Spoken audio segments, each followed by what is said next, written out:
Eu vou tratar de outro assunto, senadores, mas, no entanto, a minha querida amiga, senadora Vanessa Graziottini, acabou a sua fala citando o nosso governo aqui no Distrito Federal. E eu não posso deixar de registrar diferenças essenciais nisso. A presidente Dilma está herdando o seu próprio governo. O governador do Distrito Federal está herdando um governo de outro partido, um outro governo que se junta à crise nacional e à queda de receita de todos os estados e lhe dá um quadro desesperador, porque ele herda um endividamento extraordinário do Distrito Federal. Ponto final para tratar desse assunto em outra oportunidade. Porque quero me dedicar, senhor presidente, a tratar de um assunto muito caro a mim, a Vossa Excelência, a muitos senhores e senhoras senadores, que é justamente um projeto, uma proposta de emenda constitucional que saiu da Câmara e veio para o Senado. Trata-se da PEC da redução da maioridade penal. E eu recebi, senador Capiberibe, aqui no Senado, na última semana, na semana passada, 2 jovens da campanha #15 contra 16. Mobilização criada nas periferias de São Paulo, do Rio de Janeiro, da Bahia, que já, portanto, alcança hoje muitos estados brasileiros.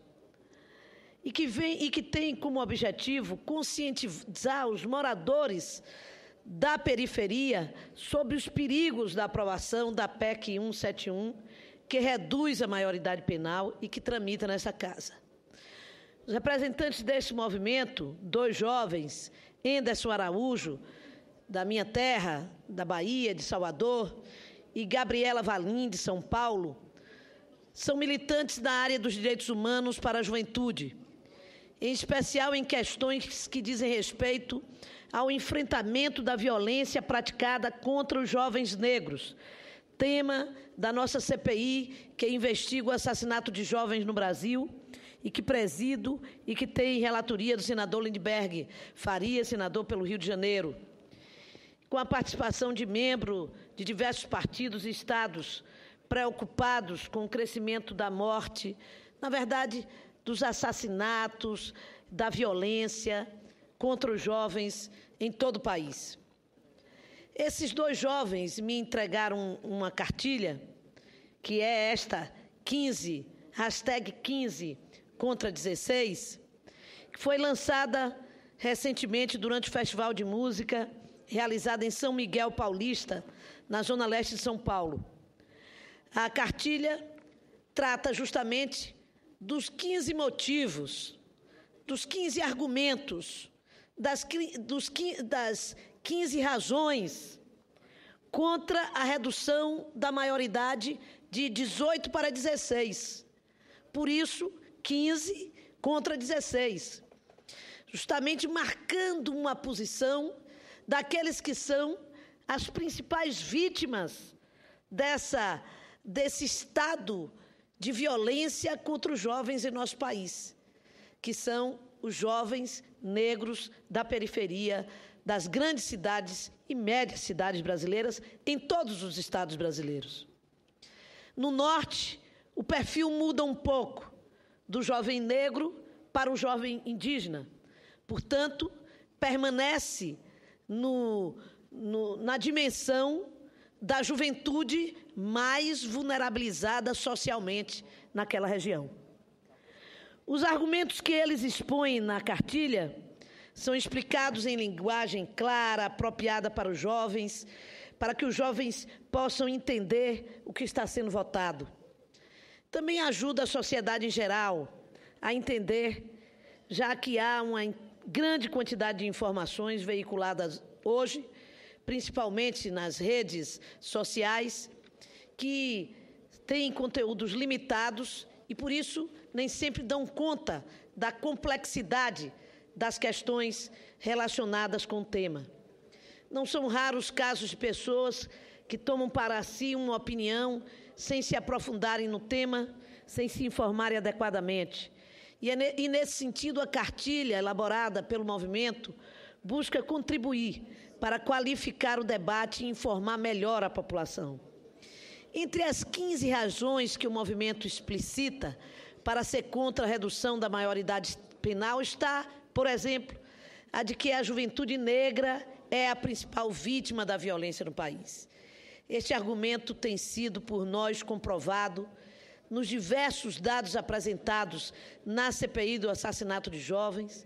Das 56 mil pessoas assassinadas em 2012, 30 mil eram jovens entre 15 e 29 anos de idade, sendo 77% destes, presidente, Vossa Excelência, que é presidente da Comissão de Direitos Humanos e que trata permanentemente dessa questão como nós, são jovens negros. O racismo está claramente identificado. Primeiro, pela razão de que as mortes ocorrem geograficamente na periferia das grandes cidades, que é habitada por uma maioria de negros, por uma maioria de jovens negros.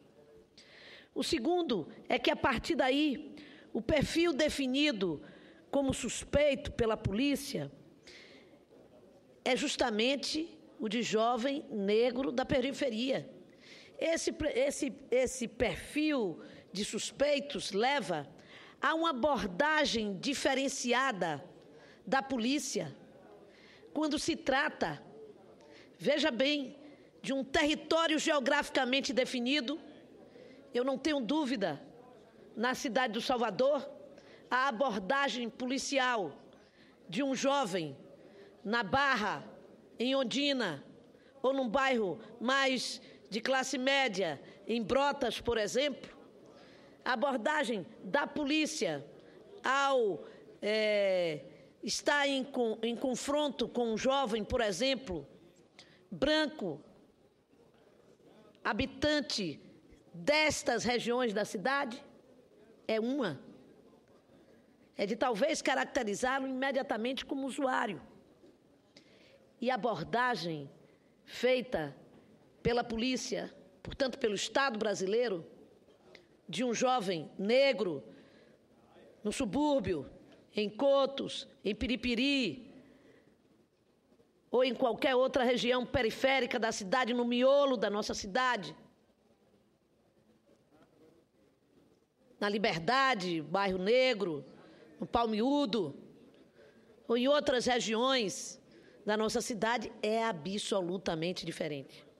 E tenho certeza que esse diagnóstico de comportamento da ação policial no meu estado ou na minha capital é exatamente igual em Porto Alegre, no Rio de Janeiro, em São Paulo, no que diz respeito à definição clara, geográfica, onde a violência contra os jovens ocorre.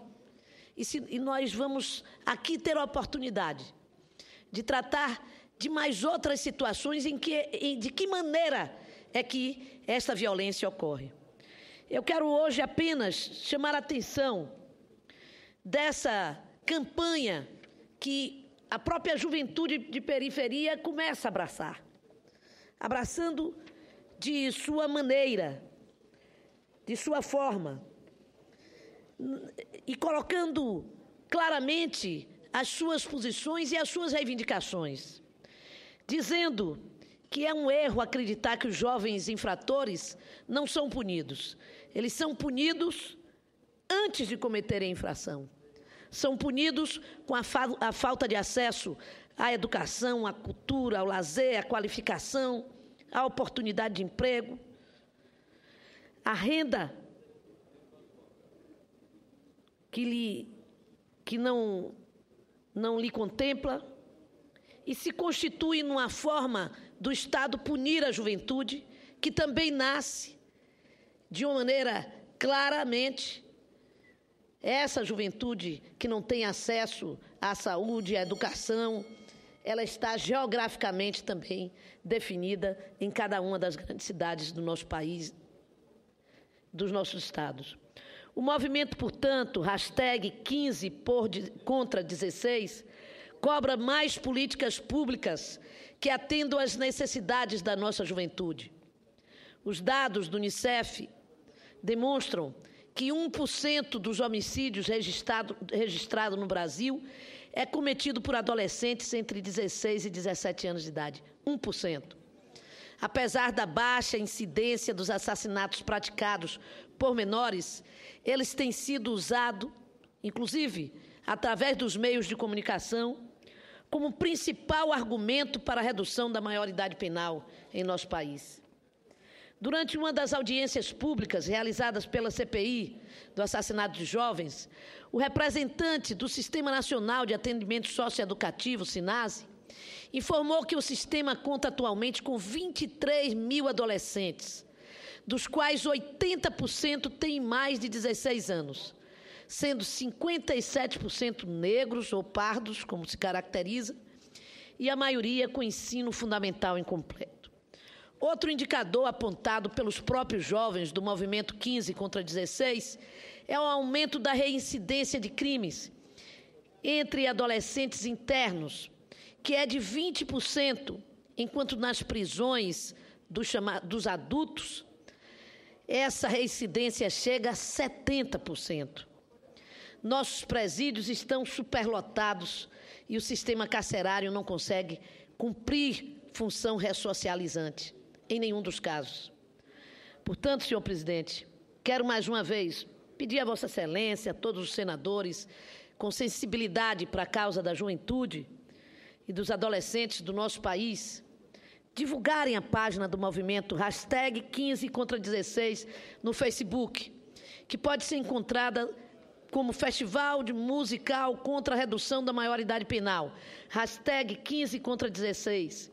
E lembrar também que vamos continuar debatendo os motivos que levam à violência e ao assassinato de nossos jovens na próxima audiência da CPI de assassinatos de jovens, marcada para esta sexta-feira, 11 de setembro, em Recife, e também na próxima semana, dia 25, em São Luís, no Maranhão.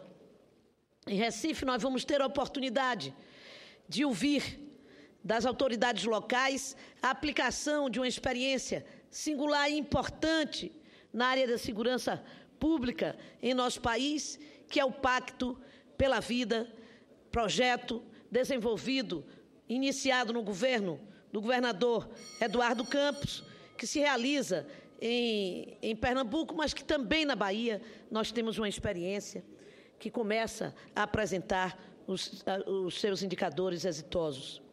A CPI já promoveu 11 audiências, temos ainda em outubro e novembro mais 10 programadas. Já foram ouvidas 73 pessoas pela CPI, entre especialistas e representantes de organizações de vítimas, representantes das familiares de vítimas, instituições de pesquisas e organismos não governamentais. Nossos jovens, já vou terminar, senhor presidente, são o elo mais fraco nessa cadeia da violência. As pesquisas de diversas instituições ouvidas pela CPI confirmam o diagnóstico de que o maior número de assassinatos e mortes violentas no Brasil acontece justamente nessa população entre 16 e 28 anos. Jovens brasileiros que não terão a oportunidade de, portanto, realizar aquilo que o nosso governo investiu na sua infância, na sua adolescência, para que pudesse ter agora o retorno da inclusão desses jovens no processo produtivo em nosso país. Quero, portanto, fechar esse pronunciamento repetindo a frase que os jovens me disseram. Precisamos ajudar, senadora, a conscientizar a juventude da periferia e mobilizar os senadores para que não aprovem este projeto, esta PEC.